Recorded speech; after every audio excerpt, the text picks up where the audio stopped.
Bom dia, boa tarde, boa noite, não importa a hora que você esteja assistindo esse programa, vamos falar de Bíblia.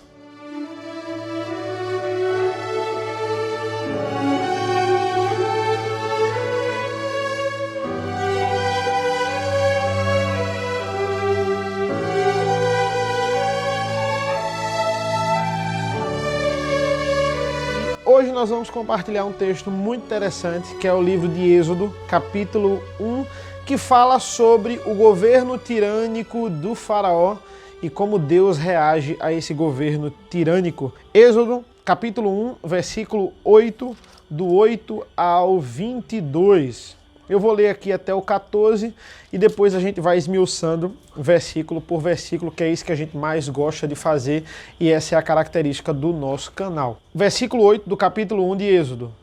Entre mentes se levantou um novo rei sobre o Egito, que não conhecera a José.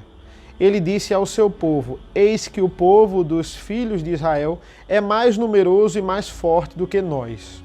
Eia, usemos de astúcia para com ele, para que não se multipliquem, e seja o caso que, vindo guerra, ele se junte com os nossos inimigos, peleje contra nós e saia da terra. E os egípcios puseram sobre eles feitores de obras para os afligirem com as suas cargas. E os israelitas edificaram a Faraó as cidades celeiros Pitom e Ramsés. Mas quanto mais os afligiam, tanto mais se multiplicavam e tanto mais se espalhavam, de maneira que se inquietavam por causa dos filhos de Israel. Então os egípcios, com tirania, faziam servir os filhos de Israel, e lhes fizeram amargar a vida com dura servidão em barro e em tijolos, e com todo o trabalho no campo, com todo o serviço em que na tirania os serviam. E nós vamos falar hoje de governos tirânicos e como Deus ele vai lidar com esse governo tirânico de Faraó, como Deus ele mantém o controle da situação. Eu queria começar falando sobre o Estado Islâmico. Poxa, o Estado Islâmico hoje ele é um governo tirânico. Ele é uma facção, na verdade, não é um governo, mas é uma facção tirânica. E milhares de cristãos são perseguidos, irmãos. Se brincar, agora um cristão está sendo morto pelo Estado Islâmico ou por qualquer outra facção mundial que persegue os cristãos, mas milhares de cristãos missionários, eles estão sendo mortos no Oriente Médio. Não se confunda, não se iluda. Essa é a visão.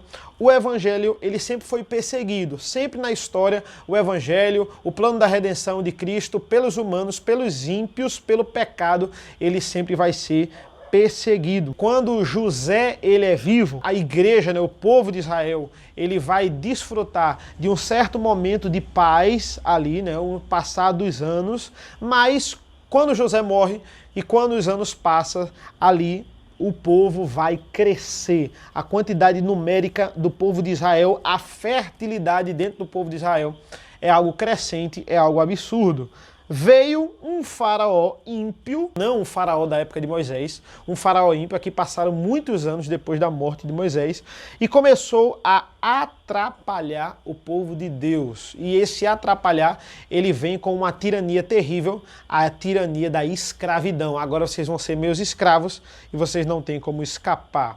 Agora nós temos um faraó inimigo de Deus. E é interessante porque o próprio autor, aqui no caso Moisés, ele vai deixar claro isso pra gente a partir do versículo 8 do capítulo 1, quando ele diz assim: entremente se levantou um novo rei sobre o Egito, que não conhecera a José. Aqui nós temos um rei totalmente diferente da época de José. Aqui é outra época que o Egito está passando. O povo de Israel, ele não tinha total alegria de estar no Egito, não pense nisso. O povo queria voltar para a sua terra, esse era o desejo. Na perspectiva histórica, jamais o povo de Israel iria tomar o Egito, de forma nenhuma. O povo queria voltar para a sua terra, mas aqui nós vemos a astúcia. É isso que o versículo 9 nos mostra.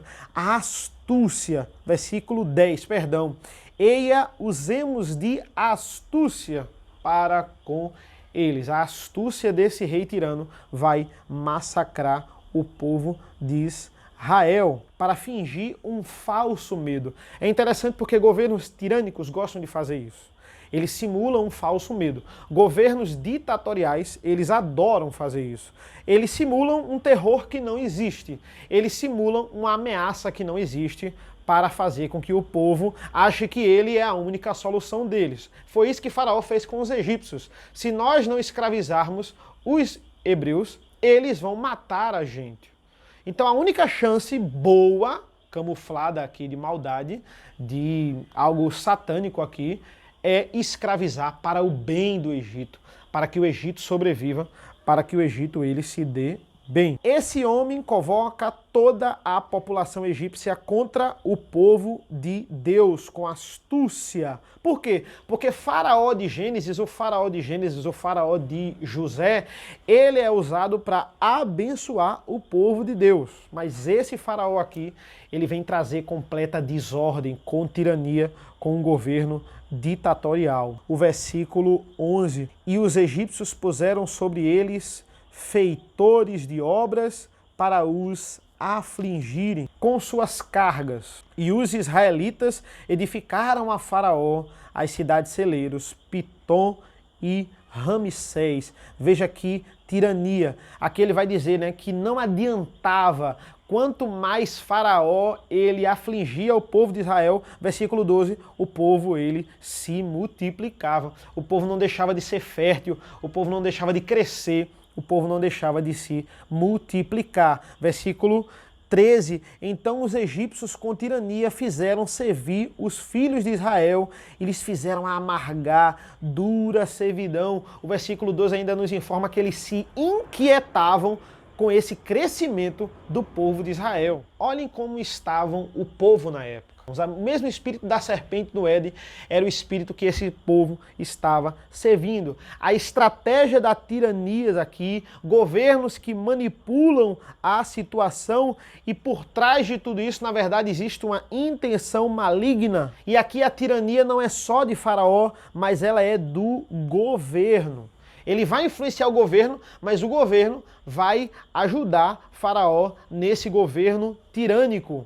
O governo vai manipular o povo. É interessante como o próprio povo de Deus, em muitas situações atuais, ele se deixa manipular por governos tirânicos, por terror que não existe, por uma manipulação que eles não enxergam a verdade na questão política, na questão governamental do nosso país. A gente vê assim, poxa, a maioria dos cristãos é contra o aborto, é delicado falar de aborto. Mas se você for ver a campanha do governo em relação ao aborto, eles não vão falar de morte, eles vão falar de vida. Eles vão dizer assim, rapaz, pensa na mãe que vai fazer o aborto ilegal e ela vai para aquelas clínicas ilegais e ela vai morrer. A saúde dela vai para o espaço, ela vai morrer. Então vamos pensar nessas mães para que elas vivam. Vamos abortar, vamos aprovar o aborto. Essa é a campanha de quem apoia o aborto. Porque a pessoa tira o filho de qualquer jeito. Então se vai tirar mesmo, que tire da forma que ela sobreviva. Veja que eles estão falando e defendendo a morte, falando de vida. Essa é a campanha do aborto. Essa é a campanha de um governo falso, de um governo que quer matar. Mas, na verdade, existe a intenção maligna de se matar a vida que está dentro daquela outra vida, a vida que está dentro da mãe. Para preservar a vida, nós liberamos a morte. A morte de quem? De um inocente que não sabe de nada e que não tem culpa da situação. Então, como é que um cristão ele defende o aborto?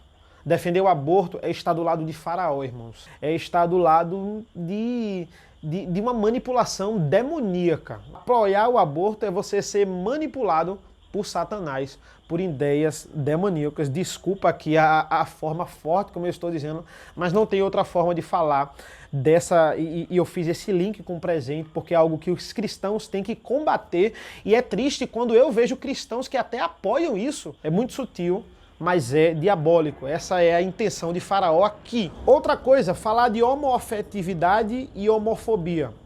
cria-se a ideia de que a igreja está se montando e se maquinando para matar essas minorias. A igreja ela quer nos destruir. A igreja quer sair matando o homossexual. A igreja é homofóbica. A igreja é intolerante. Não.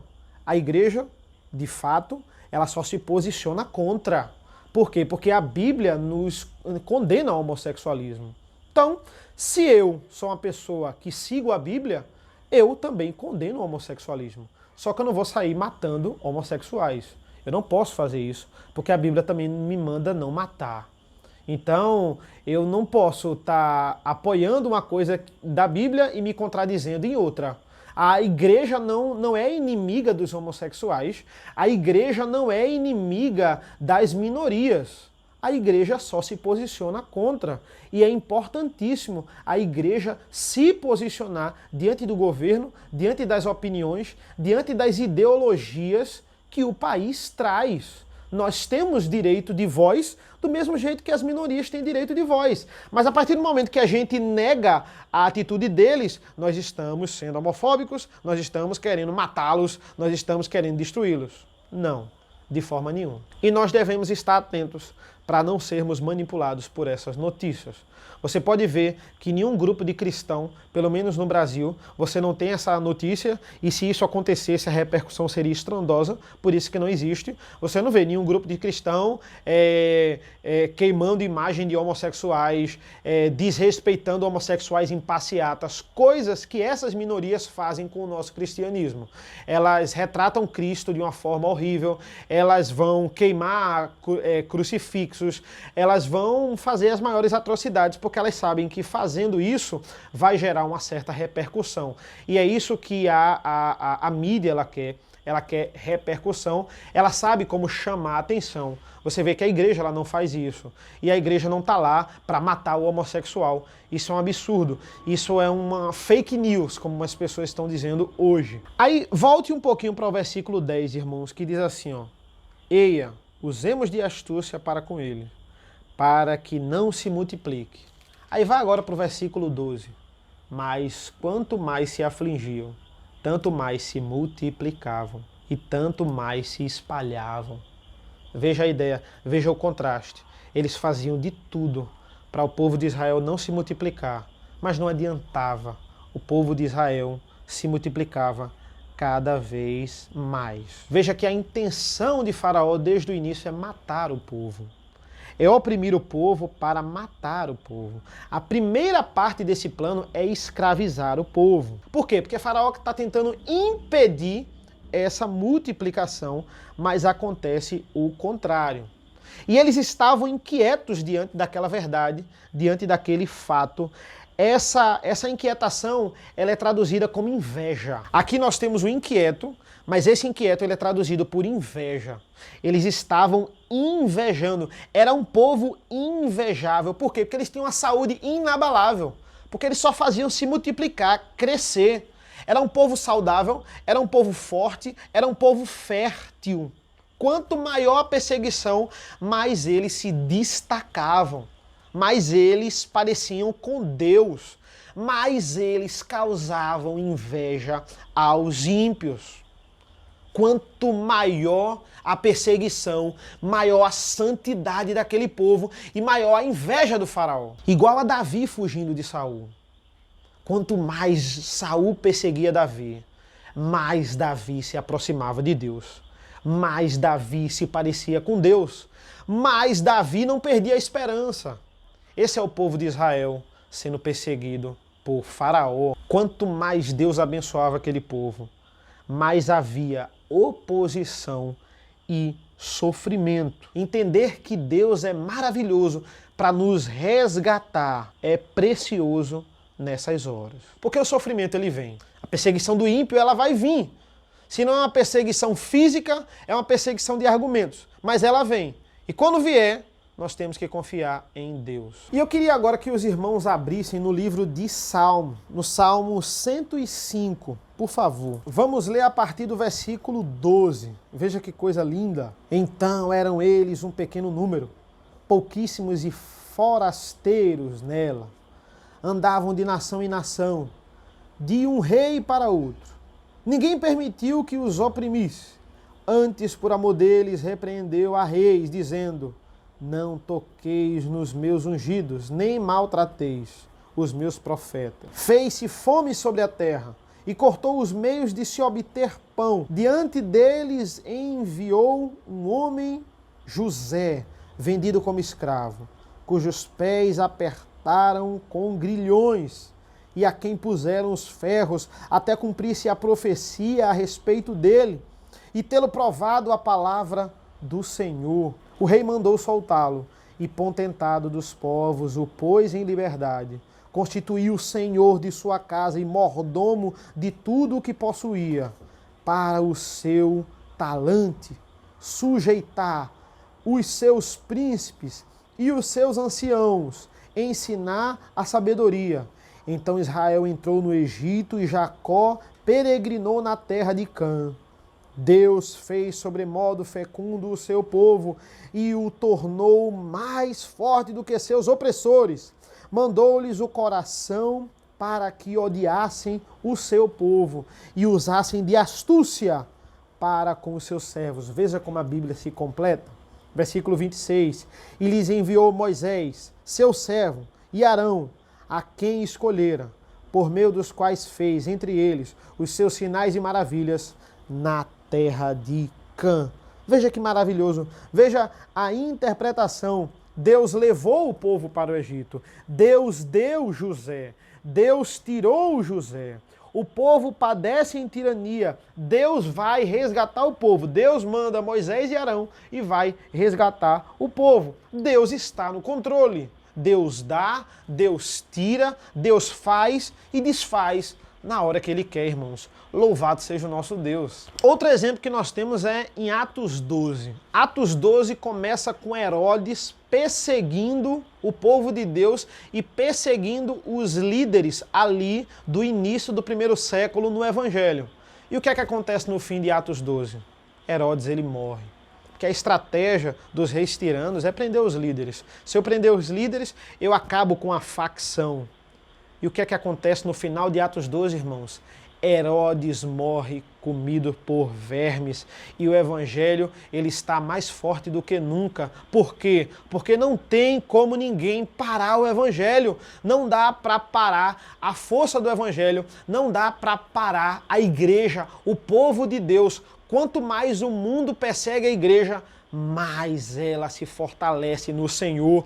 Quanto mais os tiranos derrubam líderes, mais o Senhor levanta líderes. É assim desde o princípio da história. Esse é o refrão da Escritura, irmãos. Quanto maior o sofrimento, quanto maior a perseguição, mais Deus vai provando o seu poder no meio do seu povo e também diante dos ímpios. Esse é o refrão. O sofrimento, ele é didático. O meu crescimento espiritual, ele também vem por meio de sofrimento, e sofrimento é importante na minha vida. Por isso que é importante um cristão sofrer. Não é bom o cristão sofrer, eu não estou dizendo aqui que a gente adora sofrer, mas é necessário sofrer, porque o sofrimento, ele vai gerar perseverança, ele vai gerar esperança no Senhor. O povo de Israel, o refrão da Bíblia é crescimento diante do sofrimento. Não tem como a gente não atrelar santificação a também um pouco de sofrimento. Não dá. Foi assim com Cristo, foi assim com Paulo, foi assim com os grandes personagens da Bíblia. Essa é a ideia. A perseguição, ela é bem vista pela Escritura. Os que são perseguidos por conta do Evangelho, é o que Jesus vai falar lá no Sermão do Monte, grande galardão receberá. Mas Faraó, voltando para Êxodo capítulo 1, não estava de forma nenhuma satisfeito com a situação e ele agora vai passar para a fase 2 do seu plano. Êxodo capítulo 1, versículo 15. O rei do Egito ordenou as parteiras hebreias, das quais uma se chamava Sifrá e outra Puá, dizendo: quando servirem de parteiras hebreias, examinai. Se for filho, matai-o, mas se for filha, que viva. A intenção desse homem vai ser revelada aqui, essa intenção que era desde o começo, era matar o povo de Deus. Qual é a ordem do Senhor lá desde Gênesis? Crescei e multiplicai. Mas Faraó diz assim: eu vou exterminar o povo de Deus. Isso aqui é a revolta de Gênesis 4, Caim e Abel. Logo após Deus ter rejeitado a oferta de Caim, a oferta das suas obras, nós temos o quê? Nós temos o semblante de Caim, ele cai. O desgosto, a revolta, a tirania que ele vai cometer contra seu irmão, querendo matar o seu irmão, é a mesma tirania aqui descrita em Êxodo 1. Ele vai se irar contra o seu irmão. Caim mata Abel. Caim tenta acabar com a igreja do Senhor. É o primeiro sinal aqui na Bíblia de perseguição em toda a história. A igreja do Senhor é perseguida quando Abel é morto pelo seu irmão Caim. Por quê? Porque aquele que peca, ele é escravo do pecado. Romanos 6, 23, o salário do pecado é a morte. A morte é a consequência, é a terrível consequência da vida em pecado. Versículo 17 de Êxodo capítulo 1. As parteiras, porém, temeram a Deus e não fizeram como lhes ordenara o rei do Egito. Antes deixaram viver os meninos. Assim como no Éden, foi colocado aquelas mulheres dois caminhos. O faraó manda matar, mas as mulheres temeram a quem era maior do que o faraó. Não come, Adão, da árvore que te dá conhecimento do bem e do mal. Come da árvore da vida, mas não come da árvore do conhecimento do bem e do mal. Diante dessa escolha, Adão, ele vai pecar. Primeiro Eva, tentada pela serpente, e depois Adão, que não liderou a sua esposa. Mas agora as parteiras, elas vão temer a Deus.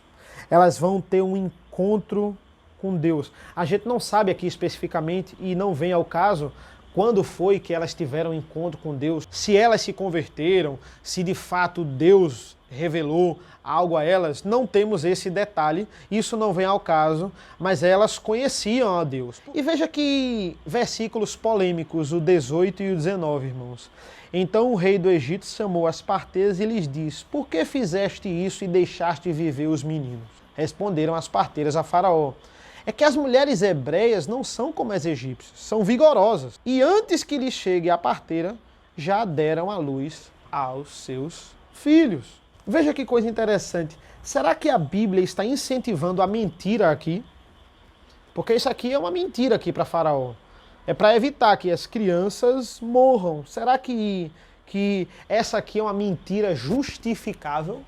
É uma coisa a se pensar aqui. E veja que aqui não está sendo exaltado o pecado. Aqui não está sendo exaltada a mentira dessas mulheres. Porque elas chegam a um faraó invejoso e dizem que as mulheres hebreias eram o quê? Vigorosas. Eram saudáveis, eram fortes, mais do que as egípcias. Isso aqui é uma grande humilhação para um rei invejoso que quer matar um povo por eles serem saudáveis, férteis e vigorosos. Veja que as parteiras, veja que ironia aqui, quando as parteiras chegam para esse faraó invejoso e diz assim: não dá, porque elas são muito saudáveis. Elas são bem mais vigorosas que as egípcias. As mulheres hebreias não são como as egípcias, são vigorosas. Então, se as mulheres hebreias são vigorosas, as egípcias não são. Olha o que o faraó estava escutando. Ele queria matar esse povo, e esse povo não deixava de ser saudável, não deixava de ser vigoroso. E a Bíblia fala que Deus abençoou essas mulheres. Da mesma forma que Herodes, ele é humilhado lá pelos reis magos quando o filho nasceu. Ele manda avisar, que os reis magos avisassem a eles. E os reis magos não vão avisar e vão engrandecer o Filho de Deus que nasce na manjedoura. Ali Herodes é enganado, ali Herodes ele é humilhado. Veja que coisa maravilhosa, veja que bênção. Versículos 20 e 21. E Deus fez bem as parteiras, e o povo aumentou e se tornou muito forte. E porque as parteiras temeram a Deus, ele lhes constituiu família. Veja o presente que Deus dá àquelas mulheres. Assim como o meu povo, vocês vão se multiplicar. Eu vou dar fertilidade a vocês. Eu vou dar o que eu estou dando há anos ao meu povo.